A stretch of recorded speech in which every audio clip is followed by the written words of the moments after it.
Hello मेरे प्यारे बच्चों, क्या हाल चाल। बढ़िया साहब। तो कैसे हो मेरे बब्बर शेर और शेरनियों। उम्मीद है आप सभी अच्छे होंगे और आपकी तैयारी भी एकदम लाजवाब तरीके से चल रही होगी।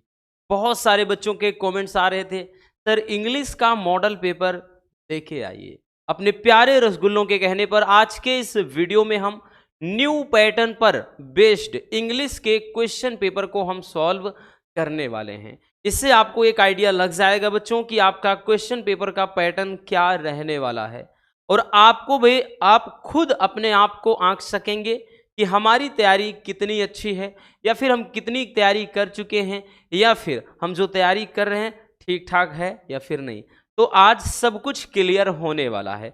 तो चलिए आज हम इंग्लिश के क्वेश्चन पेपर को फिनिश कर देते हैं बहुत ही सिंपल तरीके से। देखिए बच्चों, ये 2025 में आपका न्यू पैटर्न पर आधारित इंग्लिश का क्वेश्चन पेपर रहने वाला है। आपका यहाँ पे भैया दिया रहेगा सेट, जो क्रमांक मतलब ये जो सेट का नंबर दिया रहता है। बाकी यहाँ तो रोल नंबर फिल करना है, नेम आपका रहेगा, पूर्णांक आपका भैया ये मिस प्रिंट है, गलत छपा है। पूर्णांक तो बच्चों 100 रहने वाला है क्योंकि हिंदी हो गया, इंग्लिश हो गया, ठीक है, और जैसे मैथ हो गया, तो ये तो भैया आपके 100 में 100 रहने वाले हैं। ठीक, तो 100 नंबर का होगा, 70 का नहीं, क्योंकि फिजिक्स केमिस्ट्री बायोलॉजी अकेले 70 का होता है। ठीक है, तो इंग्लिश और हिंदी स्कोरिंग सब्जेक्ट माने जाते हैं। तो हिंदी जिस तरह से हमको अच्छे से अच्छी करनी है, उसी तरह से अपने को इंग्लिश पर भी ज़्यादा से ज़्यादा फोकस करना है। इंग्लिश में भी हमारी कोशिश होनी चाहिए कि 85 से 90 नंबर हमारे हर हाल में आने चाहिए किसी भी तरह से। बाकी तो आपको भैया अच्छे से और अच्छे से यूँ समझना 90 प्लस के तैयारी करना है। चलिए बच्चों शुरू करते हैं आपके क्वेश्चन पेपर को। तो भैया जो क्वेश्चन पेपर देखिए बेसिक से इंस्ट्रक्शन वगैरह दिए रहेंगे इसमें। ठीक, टाइम 3 आवर्स 15 मिनट रहेगा, जिसमें तो भैया 15 मिनट तो आपको पढ़ने के लिए दिए जाएंगे। फिर आगे देखिए यहाँ पे इंस्ट्रक्शन में दिया गया, this question paper is divided into 4 section, section A B C and D. तो 4 सेक्शन में आपका क्वेश्चन पेपर डिवाइड होगा। All the question from all the sections are compulsory. कह रहा हर एक सेक्शन के प्रत्येक जो प्रश्न हैं वो करने अनिवार्य हैं। ठीक, फिर आगे कह रहा है कि marks are indicated against each question. प्रत्येक क्वेश्चन के सामने मार्क इंडिकेट, मतलब ऐसा बेसिक सा इंस्ट्रक्शन दिया रहेगा। ठीक है, चलिए शुरू करते हैं बबुआ आपके सेक्शन ए से। हम शुरुआत कर देते हैं बच्चों सेक्शन ए की। तो सेक्शन जो ए होगा वो रीडिंग का होगा। सेक्शन ए की बात कर लें, इसके अंतर्गत आपका अनसीन पैसेज होगा। कितने नंबर का बच्चों? 15 नंबर का। तो सेक्शन ए ही सबसे ज्यादा डिफिकल्ट होता है, खासतौर पे उन स्टूडेंट के लिए जिनकी तैयारी बस ठीक ठाक वाली है। बाकी जिनकी तैयारी बहुत अच्छी है तो भैया वो तो ढंग से कर सकते हैं, बट अगर आपकी तैयारी नहीं है फिर भी आज हम आपको बताएंगे किस तरीके से आपको इस वाले पोर्शन को करना है। क्योंकि बच्चों पहला ही क्वेश्चन 15 नंबर का, यहाँ 1-2 नंबर की बात नहीं हो रही है, पूरे 15 नंबर की। अगर 15 नंबर आपके चले गए ना तो समझो बहुत पीछे आप वैसे ही होंगे। तो ये 15 नंबर आपको डेफिनेटली मिलेंगे। तो चलिए शुरू करते हैं बबुआ। देखिए क्वेश्चन बोलेगा कि read the following passage carefully, कि दिए गए पद्यांश को केयरफुली यानी सावधानी पूर्वक पढ़ लेना है। And answer the question that follows, और इससे संबंधित प्रश्नों का उत्तर देना। चलिए बच्चों, तो भाई हम पहले इसको पढ़ लेते हैं और इससे संबंधित प्रश्नों का उत्तर देते हैं। चलिए भैया, देखिए क्या बोल रहा है, आपको ध्यान पूर्वक पढ़ना है। भले ही बच्चों आपको अर्थ निकालना ना आ रहा हो, हमने क्या बताया, भले ही आप अर्थ ना निकाल पा रहे हैं कोई मैटर नहीं करता, लेकिन आपको ढंग से पढ़ना है ताकि आप मिला सको कि हाँ क्वेश्चन कहाँ मैच कर रहा है। ठीक है ना, अभी बताएंगे कैसे करना है। देखिए दिया है कि व्हाट एवर योर टास्क में भी, तुम्हारा काम जो कुछ भी हो, व्हाट एवर यानी जो कुछ भी हो, योर टास्क, ठीक है, तुम्हारा कार्य कह रहा है कि जो कुछ भी हो, कंसंट्रेट कह रहा है कि कंसंट्रेट करना है। कंसंट्रेट का मतलब क्या है, आपको पूरा ध्यान केंद्रित कर देना है। योर होल माइंड, अपना पूरा मतलब जो दिमाग, अपॉन इट, इसमें। यानी कह रहा है तुम्हारा टास्क यानी कार्य जो भी है, कहने का मतलब जो भी तुम काम करना चाहते हो उस काम के पीछे तुमको क्या करना है, पूरा का पूरा ध्यान केंद्रित कर देना है। आगे कह रहा है कि और थ्रो इनटू इट, और इसमें क्या करना है, झोंक देना है ऑल द एनर्जी, पूरा मतलब पूरी ऊर्जा, ऑफ विच, जिसमें यू आर कैपेबल, कह रहा है कि of which you are capable, जितनी तुम्हारी क्षमता है, मतलब जितनी तुम्हारी क्षमता है, जितनी सामर्थ्य है, जितना सामर्थ्य है, वो सारा का सारा क्या है भाई, पूरे के पूरे उसे जोश और जुनून के साथ, पूरी ऊर्जा के साथ उसमें झोंक दो। फिर आगे कह रहा है बच्चों, द फॉल्टलेस, यानी क्या है भाई, देखिए त्रुटि रहित, कंप्लीशन का मतलब क्या होता है भैया, समापन, ऑफ स्मॉल टास्क, छोटे कार्यों का, लीड से ले जाता, इनवेटेबली का मतलब अनिवार्य रूप से, टू द लार्ज मतलब लार्जर टास्क, कठिन मतलब या बड़े कामों की तरफ। कह रहा है कि छोटे छोटे, इसका अर्थ दिखेंगे तो छोटे छोटे कर्मों का जो दोष रहित, या फिर कह लें कि भैया फॉल्ट रहित, जिसको बोलते हैं ना त्रुटि रहित जो समापन है, वो क्या है, निश्चित रूप से बड़े कामों की तरफ ले जाता है। कहने का मतलब ये है कि भाई आप छोटे छोटे काम से ही शुरुआत करते हैं, तभी आपको बड़े काम मिलेंगे, तभी आप बड़े कामों की तरफ जाएंगे। या फिर यूं कह लें भैया, बूंद बूंद से घड़ा भरता है, वही वाला सीन है, ठीक है ना भाई। किसी की दुकान एक दिन में नहीं चल जाती, पहले ग्राहक बनाना पड़ता है, छोटे छोटे आपको क्या है, सामान इकट्ठा करने होते हैं, तब जाकर के एक टाइम ऐसा आएगा आप बहुत बड़े डीलर बनोगे। तो वही चीज कह रहा है कि भाई छोटे छोटे कामों का जो दोष रहित या त्रुटि रहित समापन ही, भाई छोटे छोटे कामों को आप बिना जब गलती के करेंगे तो वो निश्चित ही आपको बड़े कामों की तरफ ले जाएगा। फिर कह रहा है कि सी टू इट, ये देखने वाली बात है, that you rise by steady climbing, कि तुम्हें क्या है, लगातार ऊपर उठते हुए क्या है, मतलब ऊपर चलते हुए चढ़ते जाना है, and you will never fall, और तुम कभी नहीं गिरोगे, तुम कभी नहीं गिरोगे। एंड कह रहा है और हियर इन, और यहां लाइज मतलब पड़ा हुआ है, the secret of true power, और यही सच्ची शक्ति का क्या है, रहस्य छिपा हुआ है या पड़ा हुआ है। कह रहा है लर्न बाई कॉन्स्टेंट प्रैक्टिस, भाई कह रहा है कि हम देखिए लर्न मतलब सीखना होगा, बाई कॉन्स्टेंट प्रैक्टिस, निरंतर अभ्यास के दौर है भाई, निरंतर अभ्यास से ही आप चीजों को सीख सकते हैं। फिर कह रहा है कि हाउ टू हस्बैंड, और कैसे क्या करना है, मैनेज करना है योर रिसोर्स, अपने सोर्स का यानी अपने संसाधनों का प्रयोग कैसे करना है। एंड टू कह रहा है कंसंट्रेट देम, और उनमें क्या है, ध्यान कैसे केंद्रित करना है, at any moments upon the given point, दिए गए बिंदु पर, ठीक है।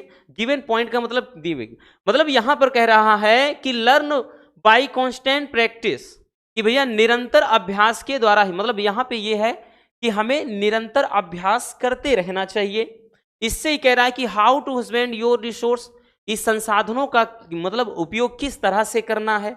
एंड टू कंसंट्रेट देम, और उसमें कंसंट्रेट कैसे करना है, एट एनी मोमेंट, किसी भी क्षण, अपॉन ए गिवन पॉइंट, दिए गए बिंदु पर या केंद्र पर। फिर आगे देखते हैं बच्चों, आगे देखिए भैया क्या कह रहा है, देखिए आगे कह रहा है कि द फूलिश, जो मूर्ख व्यक्ति होते हैं, वेस्ट व्यर्थ करते हैं, ठीक खराब करते हैं, ऑल दियर मेंटल, अपनी मतलब क्या है, अपनी, यहां मेंटल का मतलब मानसिक, एंड स्पिरिचुअल मतलब आध्यात्मिक एनर्जी यानी ऊर्जा को, इन फ्रीवोलिटी का मतलब होता है कि मतलब जो होते हैं, यूं कह लें कि जो मतलब ऐसे कि बेकार काम, बेकार काम, और फूलिश के हैं चैटर, जिसको बोलते हैं कि फालतू की बकबक बकवास, एंड और कह रहा है कि सेल्फिश आर्गुमेंट, अथवा फिर क्या कह लें कि जो तर्क वितर्क यानी बिना मतलब के बहस में, ठीक, जो व्यक्ति होते हैं अपनी मानसिक और आध्यात्मिक शक्ति इन सभी में क्या है, मतलब खर्च कर देते हैं। Not to mention wasteful physical exercise, कह रहा है कि यहां पर फिजिकल एक्सरसाइज का मतलब होता है कि क्या बोलते हैं, फिजिकल मतलब शारीरिक तदकता की तो बात ही ना कीजिए, ठीक। तो इस तरह से देखिए आपका एक पैसेज दिया रहेगा, ठीक। वहां तो भाई सिंपल भी आते हैं, कठिन भी आते हैं, तो हमने इतना आसान भी नहीं रखा है, इसलिए थोड़ा डिफिकल्ट वाला रखा है, ताकि आपको भैया लगे कि हाँ भाई इस तरह से आता है। नहीं आप एकदम आसान सा रख देंगे तो आपको लगेगा यार बड़ा छोटा है ना, इतना कठिन कैसे आएगा, ठीक है, ऐसे ही आएगा। नहीं बच्चों, आप जितना सोचते हो ना, कभी कभार उससे चीजें विपरीत होती हैं। तो हमने तो अर्थ पूरा का पूरा बता दिया, बट आपको वहां अर्थ निकालने की जरूरत ही नहीं है, आप ना निकाल पाएंगे तब भी कोई दिक्कत ना। चलिए देखते हैं क्वेश्चन का आंसर कैसे देना है। अभी आप इसको चुटकी बजाकर आंसर दोगे। देखिए क्वेश्चन क्या कह रहा है, क्वेश्चन है how should we do our task. How should we do our task, हमें अपने कर्म कैसे करने चाहिए, ठीक है, हमें अपना कर्म कैसे करना चाहिए। अब देखिए क्वेश्चन में ही पूरा आंसर छिपा है। अब हम बताते हैं बच्चों आंसर कैसे देना है। कि भाई कह रहा है कि भाई हाउ डू, मतलब हाउ डू मतलब क्या था भाई, क्वेश्चन क्या था, क्या था क्वेश्चन, हाँ क्वेश्चन यही था कि how should we do our task, कि हमें अपना कर्म कैसे करना चाहिए। तो हमें हमारे लिए आ रहा है, बट यहां पर जो चीज कह रहा है भाई तुमको ऐसा करना चाहिए, तुमको ये करना चाहिए, तुमको वो करना चाहिए, दुनिया भर का। तो यहां पर अब देखिए पूरा का पूरा यहीं से व्हाट एवर, यहां पे भैया हम आवर बना देंगे। आवर टास्क में भी कंसंट्रेट भैया हो गया our whole mind upon it और throw into it all the energy, ठीक है, विच वी आर यहां पे लगा देंगे बस, ठीक है, ठीक, वी आर कैपेबल। बस यहां से यहां तक भाई ये पहले वाले का आंसर हो गया, है ना आसान। अब इसका अर्थ ये हो गया कि भाई हमारा काम जो भी हो, हमें अपना पूरा ध्यान उसमें लगा देना चाहिए। और हमें क्या है, हम जितना हमारे अंदर क्षमता हो उतना क्या करना चाहिए, हमें अपनी ऊर्जा को उसमें झोंक देना चाहिए। तो भैया हमारे लिए पूछा था ना कि हमें अपना काम मतलब अपना काम कैसे करना चाहिए। तो यहां पर भैया हमने जहां योर था वहां आवर बना दिया, बाकी पूरा का पूरा छाप दिया। मिल गए आपको कितने नंबर, 3 नंबर। एक क्वेश्चन 3 नंबर का, टोटल 5 क्वेश्चन होंगे, तो 5 ये 15 इस तरह से। अब दूसरा क्वेश्चन देखते हैं, दूसरा क्वेश्चन आते हैं भैया। दूसरा क्वेश्चन क्या कह रहा है, कह रहा है कि when shall we never fall, कि when shall we never fall, हम कब, मतलब कह रहा है कि व्हेन, कब, शैल वी नेवर फॉल, हम नहीं गिर सकते हैं। कह रहा है कि हम कभी कब नहीं गिर सकते हैं। तो क्वेश्चन पे आ जाइए बबुआ, आ जाइए ना। अब देखते हैं इसमें पूरा, देखिए क्या बोल रहा है, ध्यान से समझिएगा। आगे देखिए कह रहा है कि यहां से ये दूसरे वाले का है कि सी टू इट, देखने वाली बात यह है दैट यू राइज, यहां पे दिया है जहां यू राइज तो यहां पे लिखेंगे दैट वी राइज, ठीक है, इसके स्थान पे ध्यान देना, जहां यू है वहां पे we rise by steady climbing and यहां पर हो जाएगा भैया वी सेल लगा सकते हैं, कोई दिक्कत ना, या वी विल नेवर फॉल, कि हम कभी नहीं गिरेंगे, ठीक है ना। भाई जब हम लगातार हम क्या करेंगे, ऊपर की तरफ चढ़ेंगे, तब हम कभी नहीं गिरेंगे। जहां पे यू था वहां पे वी लगाएंगे, जहां योर है वहां अवर लगा देंगे, बस इतनी सी बात है, ठीक है। तो समझ में आ गया। अब उसके बाद, अब तो भैया आपको भी आसान लग रहा ना होगा, है ना, लग रहा होगा कि ये आसान वाकई में बड़ा है। चलिए अगला क्वेश्चन देखिए, तीसरा क्वेश्चन कह रहा है कि wherein lies the secret of true power, सच्ची शक्ति का रहस्य कहां छुपा हुआ है। चलिए देखते हैं बबुआ, आगे देखेंगे ना बबुआ, यहां पर ध्यान से समझो, ध्यान से समझना। देखिए कह रहा है सी, यहां पे देखिए आगे बोल रहा है and here in lies the secret of true power, यही सच्ची शक्ति का अर्थ छुपा हुआ है। आगे बाकी छाप देना है यहीं से, ठीक। By constant practice how to husband, यहां पर हम लिखेंगे our resource and to concentrate them at any moment upon the given point, बस यहां तक छाप देना है। ये तीसरे वाले का हो गया, कुछ नहीं करना है, ठीक, बस हो गया भैया। आगे देखते हैं अगला क्वेश्चन। अब तो ये आसान लग रहा होगा, है ना भाई, इसके पहले तो ऐसा लग रहा होगा, आपको लग रहा था कि हाँ ये बहुत ज्यादा खतरनाक, ऐसा कुछ भी नहीं। आगे कह रहा है how do the foolish waste their energy, कि जो फुलिश व्यक्ति होते हैं, मूर्ख व्यक्ति होते हैं, अपनी एनर्जी को कैसे वेस्ट करते हैं, कैसे व्यर्थ करते हैं। चलिए देखते हैं बच्चों, चलिए देखते हैं क्वेश्चन में भैया। देखिए क्या बोल रहा है, अगर आप ध्यान से देखें, देखिए क्या कह रहा है, कह रहा है कि the foolish waste all their mental and spiritual energy in flavour, मतलब यहां से frivolity, foolish chatter and selfish argument, ठीक। तो यहां तक लिख देना है, बस यहां तक, ठीक। ये आपके चौथे वाले का, कि भैया वो क्या होते हैं कि मतलब बेकार के कामों में, फिर उसके बाद जो मतलब होता है कि फालतू का बकबक यानी बकवास करने में, और साथ में क्या है मतलब यहाँ पर मूर्खतापूर्ण कामों में वो क्या है बिता देते हैं। तो ये चौथे का आंसर हो गया। इस तरह से भैया आपके 4 क्वेश्चन थे, ये 3-3 नंबर वाले रहेंगे, और जो 5वां क्वेश्चन होगा ना वो वोकैबुलरी से होगा। ठीक है, यानी इसमें समझना आपका सिनोनिम एंटोनिम्स ऐसे टाइप वाले क्वेश्चन होंगे। जैसे देखिए यहां दिया गया है, अब ये भाई ए बी सी डी हो गया 4। ई में देखिए यहां पर 3 क्वेश्चन होंगे। कह रहा है which word in the passage is opposite of false. False का मतलब क्या होता है? तो भाई फॉल्स का मतलब होता है गलत। अब गलत का कह रहा है अपोजिट निकालना है, अपोजिट इसका विलोम। तो भैया इसमें क्या है, फॉल्स मतलब गलत होता है, इसका अपोजिट क्या है, सही। तो किसके मतलब सही, तो जरा देखिए भैया यहां दिया तो है ना, कहने की क्या जरूरत है, ट्रू हो गया।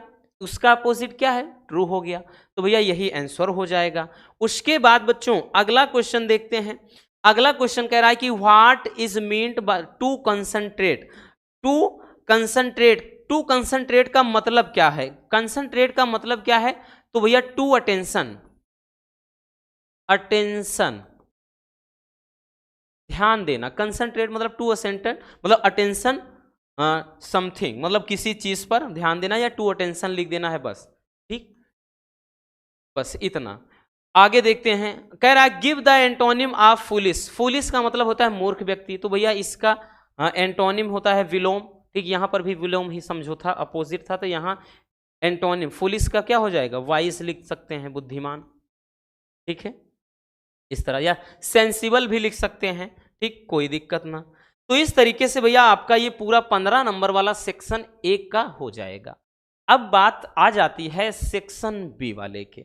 सेक्शन जो बी होगा ना बच्चों, सेक्शन बी में भैया आपका राइटिंग होगा। पहला रीडिंग था सेक्शन बी, इसमें 20 नंबर का क्वेश्चन होगा।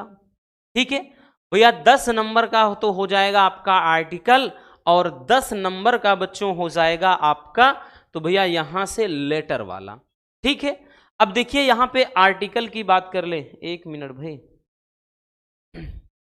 देखिए यहां से भैया देखिए सेक्शन जो बी होगा, हमने बताया ना इसमें 2 क्वेश्चन। पहला बोलेगा कि 100 से 150 वर्ड्स में आपको क्या करना है, किसी एक टॉपिक पर आर्टिकल लिख देना है। जैसे importance of game and sports, ये मोस्ट इंपॉर्टेंट है, और करवाया है भैया, प्लेलिस्ट में बनाया है। इंपॉर्टेंट आर्टिकल देख लेना, उसमें प्लेलिस्ट में डाल दिया है। कह रहा है स्टेप्स फॉर मेकिंग सिटीज, मतलब सिटीज क्लीन, ये भी मोस्ट इंपॉर्टेंट ही है, बट इतना नहीं जितना ये ज्यादा है। अगला कह रहा है योर एम इन लाइफ, इसको अपन वेरी वेरी इंपॉर्टेंट कहेंगे, ये तो हर साल पूछा जाता है कि भाई जीवन में तुम्हारा क्या उद्देश्य है। ठीक है, तो ये ऐसे देगा 2 से मतलब 3 टॉपिक देगा, 2 नहीं 3 ही होगा हर एक सेट में। किसी एक टॉपिक पर आपको क्या करना है, 10 भाई ये 10 नंबर का होगा, 100 से 150 शब्दों में आर्टिकल लिखना है। क्वेश्चन नंबर जो 3 होगा ना, क्वेश्चन नंबर जो 3 होगा भैया, देखिए देखिए क्वेश्चन नंबर जो 3 होगा, ये अगर हम बात कर ले तो क्वेश्चन नंबर जो 3 है ये क्या हो जाएगा आपका, लेटर। जैसे write a letter to the principal of your college to provide library books to मतलब स्टूडेंट्स। भैया कॉलेज के लाइब्रेरी में किताबों का अभाव है, उसके संबंध में प्रिंसिपल साहब को आपको लेटर लिखना है। अथवा करके देगा, इसीलिए इसका फायदा होता है। अथवा में कह रहा है कि write a letter to the editor of a national daily showing your concern, कह रहा है ओवर इंक्रीजिंग प्राइस।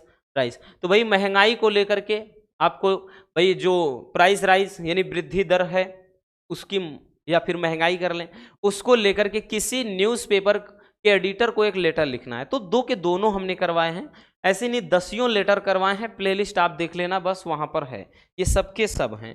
ठीक है भैया, चलिए अब क्वेश्चन नंबर, अब आपका जो 4 होगा ना, यहीं से अग्नि परीक्षा आपकी भी शुरू होती है, सेक्शन सी से। सेक्शन सी ही आपका मजेदार होगा।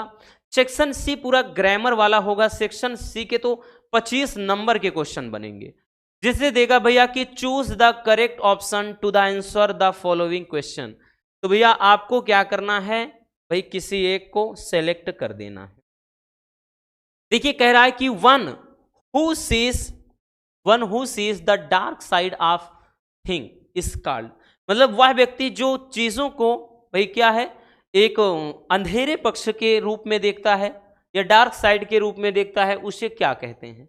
यानी चीजों को भाई नकारात्मक तरीके से देखता है, वो बात कर रहा है, उसे क्या कहेंगे? ऑप्टिमिस्ट कहेंगे या पेसिमिस्ट कहेंगे या डार्की कहेंगे या होपलेस कहेंगे?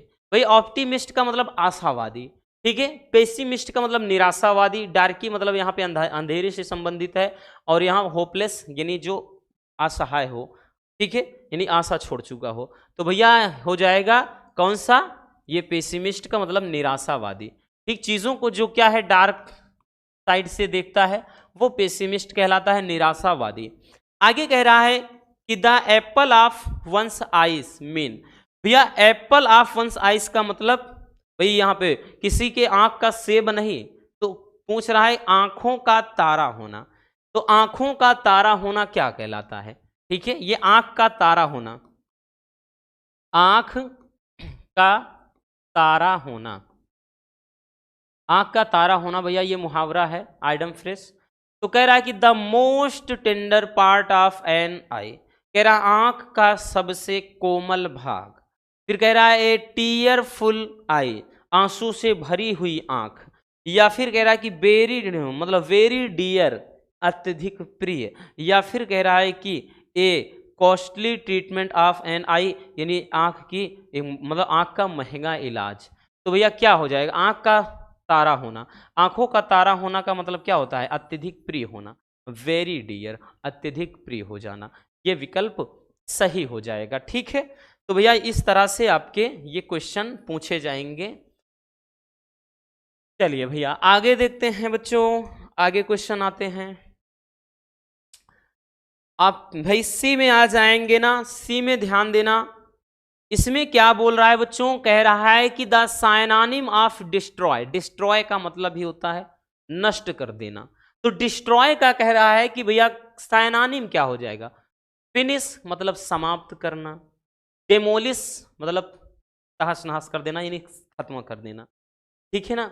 और उसके बाद स्टॉप का मतलब रोक देना, एंड मतलब समापन। तो डिस्ट्रॉय का मतलब नष्ट कर देना, साइनोनिम ही पूछा है तो डिमोलिश हो जाएगा, ठीक है। इसका मतलब ही होता है नष्ट कर देना, मतलब ठीक है। चलिए अगला क्वेश्चन देखते हैं। कह रहा है कि what is the time in your watch. तो भैया कह रहा है which word in this sentence is an error. तो इस सेंटेंस में एरर किसमें है ये आपको बताना है। व्हाट में एरर है, टाइम में एरर है, इन में एरर है, या फिर वॉच में एरर है, ठीक है। तो भाई पेपर बनाने वाले ने तो यहाँ पे सैम्बल दे दिया है, एरो दे दिया, प्लस दे दिया, लेमडा दे दिया। तो ये आपको बताना कि इसमें गलती, देखिए गलती है भैया, what is the time in नहीं होगा। तो बच्चों इन में फॉल्ट है, एरर। बाई लगता है, बाई और वॉच होना चाहिए था, ठीक है। चलिए आगे देखते हैं, अगले क्वेश्चन की तरफ चलते हैं। अब आ गया भैया एंटोनिम, एंटोनिम आ गया। बोल रहा है कि the antonym of better, antonym का मतलब विलोम, बेटर का विलोम क्या होना चाहिए? Good, bad, worse, worst. तो भैया गुड का मतलब अच्छा होगा नहीं, बैड का मतलब बुरा होता है, वर्स का मतलब खराब होता है। बेटर माने बढ़िया, वर्स का मतलब खराब। तो भैया यही क्या हो जाएगा? सही हो जाएगा, ठीक है। तो ये वाला ऑप्शन एकदम करेक्ट है। चलिए आगे देखते हैं। अब बच्चों यहां से जो क्वेश्चन नंबर 5 से शुरू होगा ना बबुआ, ये आपका मतलब यहाँ पे सिंटैक्स, सिंथेसिस, ट्रांसफॉर्मेशन, तो नरेशन, ये सब आएंगे। जैसे कह रहा है change any one of the following, मतलब of the following into indirect narration. भाई क्या है इसमें, किसी एक को आपको क्या है इनडायरेक्ट में बदलना है, बट हम दोनों करवाएंगे। बट आपको ये चीज अपने माइंड में रखना है कि बोर्ड एग्जाम में आपको भैया केवल एक का करना है, ठीक। चलिए बोल रहा है महेश सेड टू रीता, महेश ने रीता से कहा what are you doing here. तो क्या हो जाएगा? देखिए इसका भैया हम यहां पे कर दे रहे हैं पहले वाले का, तो क्या हो जाएगा, महेश। अब देखिए ये है आपका इंट्रोगेटिव में, तो यहाँ पे WH वाला है तो भाई कुछ भी हो, WH वाला हो चाहे यहाँ पे यस नो टाइप हो, आस्क्ड लगाएंगे, आस्क्ड रीता, कंजक्शन यही लग जाता है व्हाट। अब उसके बाद कर्ता यहाँ पे यू है, यहाँ का कर्म रीता है, लड़की है, what she is am are was were में बदल जाएगा, सी वाज डूइंग हियर का देयर हो जाए, ठीक, क्योंकि ये प्रेजेंट की बात है और जब हम लिखते हैं तो ये पास्ट वाली चीज लिखते हैं, ठीक है, ये हो जाएगा। दूसरे का देखते हैं, कह रहा है कि the teacher said to the student, teacher ने स्टूडेंट से कहा do not quarrel with one, फिर नीचे यहां है अनदर, कि एक दूसरे से लड़ाई मत करो। तो भैया यहाँ पे क्या है, कमांडेड से भी आप बना सकते हैं, ऑर्डर से भी बना सकते हैं, फॉरवर्ड से भी बना सकते हैं, कई तरीके से बना सकते हैं, तो हम ऑर्डर से ही बनाएंगे, ठीक है। द टीचर, टीचर ऑर्डर्ड, अब उसके बाद डायरेक्ट स्टूडेंट लगा, the teacher ordered the students, the students, फिर उसके बाद अब डू नॉट वगैरह नहीं लगाएंगे, डायरेक्टली नॉट लगाएंगे, नॉट टू लगाएंगे, अब not to quarrel with one another. जब देखिए, जब अगर हम इसी को फॉरवर्ड से बनाते, मतलब बनाते कैसे बनाते, the teacher forward the student, फिर डायरेक्टली टू, मतलब फॉरवर्ड, मतलब हाँ, the teacher forward the student to quarrel with one another, तब यहां नॉट वगैरह नहीं लगाते क्योंकि फॉरवर्ड अपने आप में खुद एक नेगेटिव है, ठीक है भैया, तो ऐसे हो जाएगा। चलिए आगे देखते हैं, इसको मिटाकर भैया आगे चलते हैं, आगे देखते हैं किस टाइप का क्वेश्चन होगा। तो भैया आगे अगर हम देखेंगे क्वेश्चन नंबर 5 का आपका बी जो होगा, 5 के बी में भैया इसमें आपका किस भाई नरेशन हो गया, अब मतलब सिंथेसिस से आएगा। कह रहा है combine any one of the following as directed, कोष्टक में यानी जैसा दिया हो इसी के अकॉर्डिंग चेंज करना है। कह रहा है where are you going I do not know, देखिए इस टाइप के हमने बहुत बताए हैं भैया, कॉम्प्लेक्स सेंटेंस, कॉम्प्लेक्स सेंटेंस में कन्वर्ट करना है बच्चों, क्या हो जाएगा, देखिए इसको अगर हम बनाएंगे भैया पहले वाला क्या बनेगा, कह रहा है वेयर आर यू गोइंग, तुम कहाँ जा रहे हो, आई डू नॉट नो, हमको नहीं मालूम। तो हम जब इसको एक शब्द में पिरोएंगे, एक सेंटेंस में, शब्द में नहीं एक सेंटेंस में, हम क्या बताएंगे, यही कहेंगे भाई हमें नहीं मालूम कि तुम कहाँ जा रहे हो। तो क्या करेंगे, हम यही तो लिखेंगे बच्चों कि आई do not, I do not, I do not no, I do not no, फिर डायरेक्टली इसको जोड़ने के लिए यही कंजक्शन का काम करेगा। वेयर, अब आर नहीं होगा, where you are, you are going, क्योंकि अब ये इंट्रोगेटिव की तरह नहीं रह जाएगा। I do not know where you are going, मुझे नहीं मालूम कि तुम कहाँ जा रहे हो। अब देखते हैं दूसरा, दूसरा क्या कह रहा है, ही वॉज फाइंड, कि उस पर फाइन लगाया गया यानी जुर्माना लगाया गया, और ही वॉज इन हाँ इम्प्रिजन्ड, मतलब उसको कैद भी हुई यानी जेल भी हुई, ठीक है। तो भैया देखिए कह रहा है उस पर जुर्माना लगाया गया और उसको मतलब उससे कैद हो गया, कैद हो गई, ठीक है ना, या फिर उसे जेल हो गई। तो यूं कह सकते ना कि उसको जुर्माना, मतलब उसको जुर्माना और कैद दोनों, ठीक है। तो यहां पर लिखेंगे he was find and imprisoned, बस हो गया, he was find and imprisoned, मतलब एंड लगाकर दोनों ऐड कर दें, क्योंकि यहां पर इसको लगाने की ये जरूरत है नहीं, ठीक, ये इसी के लिए किसी एक ही लड़के के लिए यूज हो रहा है। अब आगे देखते हैं भैया, अगला क्वेश्चन देखते हैं बच्चों। देखिए अगला क्वेश्चन कह रहा है कि transform any one of the following as directed, जैसा दिया है कोष्टक में उसी के अकॉर्डिंग किसी एक को करना है। तो भैया देखिए पहला वाला क्या दिया है, कह रहा है कि Jammu is not so hot as Delhi, और इसको कंपैरेटिव डिग्री में बदलना है। कह रहा है कि जम्मू इतना गर्म नहीं है इतना कि दिल्ली।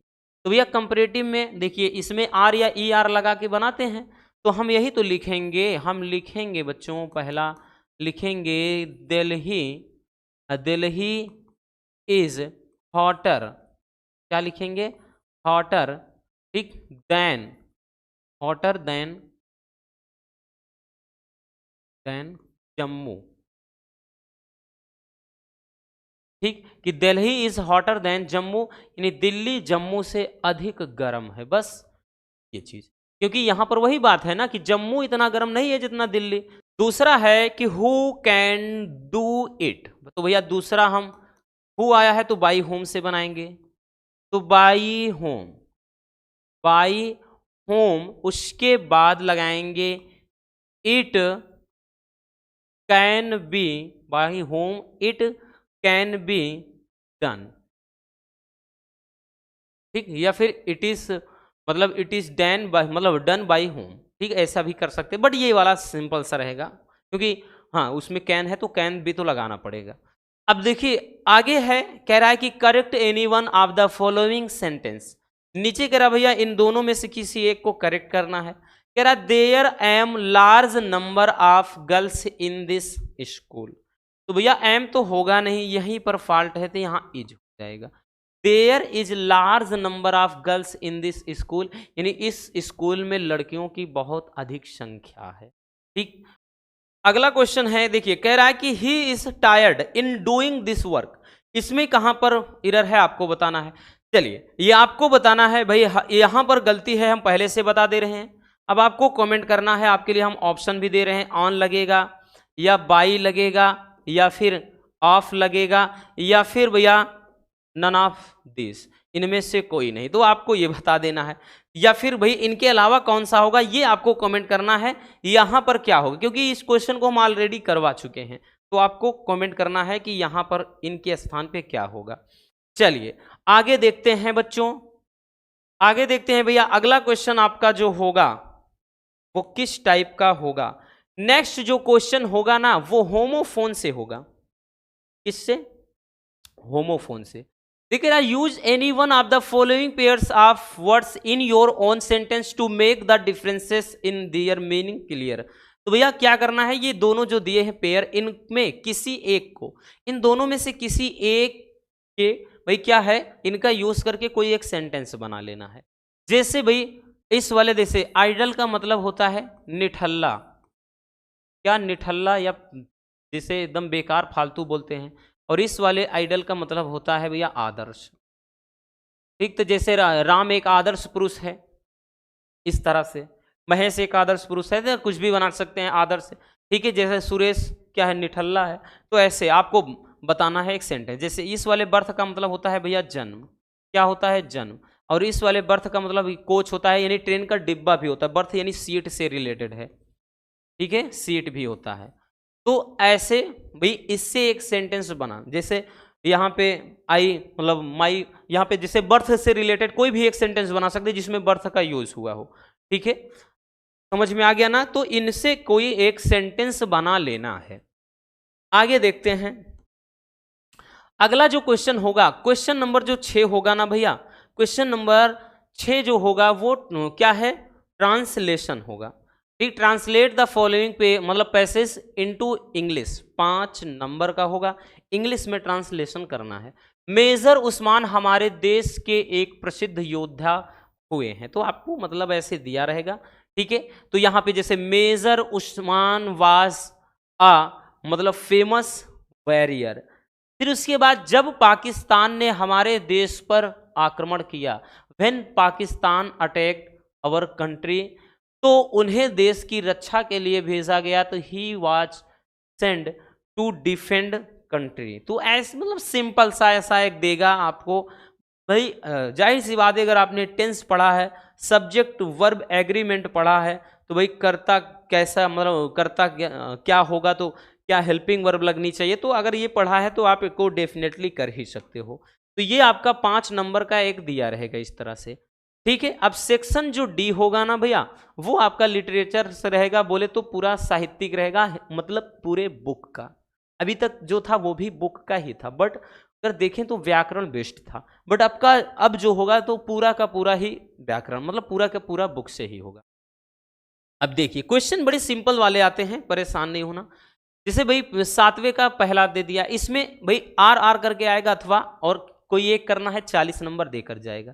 तो इन दोनों में कोई एक, दूसरे वाले में भी अथवा करके कोई एक, यानी 2 क्वेश्चन करना है, 40 शब्दों में रहेगा, ठीक है। और ये आपका 4 नंबर का क्वेश्चन ही, 4 4 8 नंबर का क्वेश्चन होगा। कह रहा whom did M. Hamel blame for not paying, कह रहा है कि paying proper attention to the study of French. तो भैया कह रहा है कि एम हेमिल ने फ्रेंच भाषा को सीखने के लिए अपना ध्यान पूरी तरह ना देने के लिए किसे क्या है दोषी ठहराया, यानी किस पर आरोप लगाया। ठीक क्वेश्चन को करवाया है, अगर याद करो, द लास्ट लेसन चैप्टर में है। और अथवा में क्या है कि who was rat trap seller, rat trap seller यानी चूहेदान बेचने वाला कौन था। How did he make them, वो इसे कैसे बनाता था। अगला क्वेश्चन है कि what was the importance of garbage for children in Seemapuri. Seemapuri के भाई जो सीमापुरी के बच्चे हैं, सीमापुरी जो क्षेत्र है वहां के जो बच्चे हैं उनके लिए गार्बेज यानी कूड़े का क्या महत्व है। बात भाई महत्व क्या था, क्योंकि वो कूड़े को जैसे देखिए इसमें भी तो समझ ना कि रेड ट्रैप चूहे दान जो बेचने वाला था एक घुमक्कड़ व्यक्ति था। वो जो भाई जहाँ पर भी कोई कूड़ कबाड़ होता था, मशीनरी के जो उपकरण होते थे, जहाँ पर कृषि संबंधित कोई उपकरण होते थे, ठीक है, तो उन सब से ला करके लोहे वगैरह से बना लेता था। अब इसमें क्वेश्चन यही है कि भाई देखिए सीमापुरी के जो बच्चे हैं उनके लिए कूड़ेदान का क्या मतलब, कूड़े का क्या महत्व है। तो भैया उनके लिए कूड़े का बहुत महत्व है, क्योंकि वे कूड़े में कुछ ना कुछ चीज़ें पाते हैं, ठीक है, उससे बेचते हैं, कुछ पैसा निकलता है, वो उनके लिए एक सोने के समान होता है। और अथवा करके कह रहा है what did Gandhi ji do for Champaran. Gandhi ji ने चंपारण के लिए, यानी जो जिला चंपारण है भैया, चंपारण के लिए क्या किया था, ठीक है। इस तरह से आपका होगा। उसके बाद क्वेश्चन नंबर जो 8 होगा ना, वो लॉन्ग में होगा। 8 भाई 80 शब्दों में होगा, एक होगा लॉन्ग में पूछा जाएगा, 2 में एक करना है। जैसे भाई यहाँ पे बोल दिया है what did Douglas decide to overcome his fear of water, कि भाई डगलस ने पानी के भय से बाहर आने के लिए, यानी भय से निकलने के लिए क्या डिसाइड किया। आगे कह रहा है डिस्क्राइब द प्लाइट ऑफ रेग पिकर्स एज, कह रहा है कि depicted in the lesson lost spring. तो लॉस्ट स्प्रिंग से रिलेटेड क्वेश्चन है।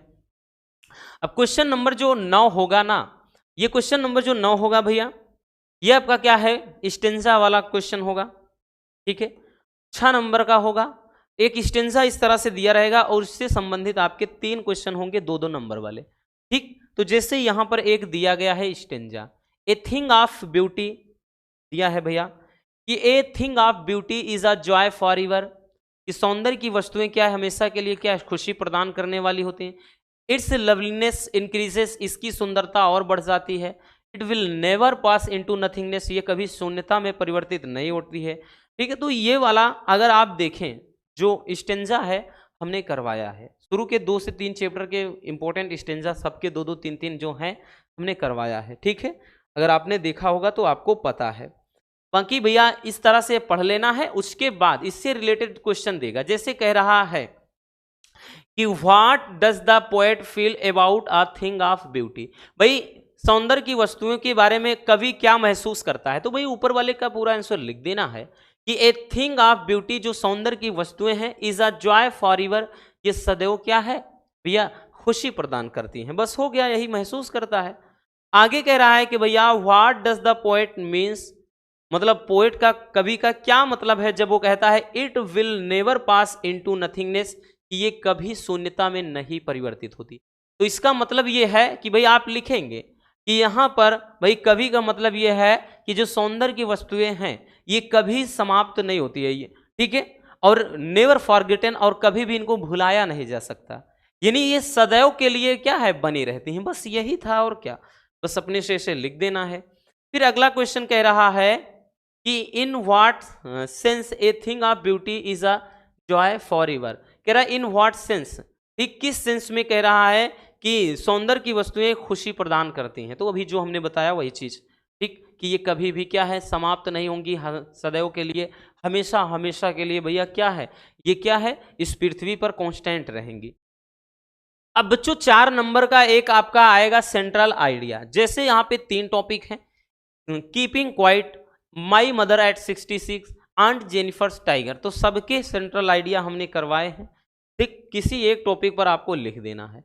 फिर उसके बाद जो क्वेश्चन नंबर 11 होगा, ये आपका 11-12 जो होगा ये आपके भैया सप्लीमेंट्री से रहेगा, ठीक है, सप्लीमेंट्री से। जैसे यहाँ पे क्वेश्चन है भाई, इनमें भी क्या है, ये 40 शब्दों का होगा, 4-4 नंबर का होगा, 40 शब्दों में लिखना है तो 4-4 यानी 8 नंबर के। तो यहाँ पे ए में भी अथवा करके रहेगा, बी में भी। जैसे पहला क्वेश्चन दिया है भैया कि who was Hana, how did Hana meet Sadao, अथवा करके दिया, आर करके दिया, डिस्क्राइब द इन्वायरमेंट ऑफ, कह रहा है कि अंटार्कटिका, ठीक। फिर बी में इसी तरह से एक क्वेश्चन की what was the third level where was is situated. फिर या फिर कह रहा है अथवा में what was the astrologer's prediction about the tiger king's death, ठीक। तो ये 4 नंबर का इसी तरह से, मतलब 4-4 नंबर का। फिर उसके बाद एक 80 शब्दों वाला लॉन्ग क्वेश्चन आपका एक पूछ लिया जाएगा, तो ये भी आपका जैसे ए बी दिया गया है, ठीक, सप्लीमेंट्री से, ठीक है ना। इस तरीके से भैया इंग्लिश का आपका क्वेश्चन पेपर पूरा कंप्लीट होता है। वैसे भी भैया आज हमारा थोड़ा सर दर्द कर रहा है भैया, ठीक, क्योंकि जुकाम की शिकायत है, इसलिए बहुत ज़्यादा सर दुख रहा है, मन भी नहीं लग रहा है। फिर भी बच्चों हमने आपको बता दिया कि इस तरीके से आपका इंग्लिश का क्वेश्चन पेपर आने वाला है। अब इससे आपको एक आइडिया लग गया होगा कि भैया हमारी तैयारी कितनी है। अब आपको बताना है यहाँ से कितने क्वेश्चन आपके बन रहे हैं। उम्मीद है आज की ये वीडियो आपके लिए काफ़ी ज़्यादा हेल्पफुल रही होगी। अगर वीडियो पसंद आई हो तो प्यार से लाइक ज़रूर कर देना। मिलते हैं किसी और ऐसे शानदार टॉपिक के साथ। Love you, bye bye, take care. और हाँ, एक प्यारा सा कमेंट बॉक्स में छोड़ दीजिए।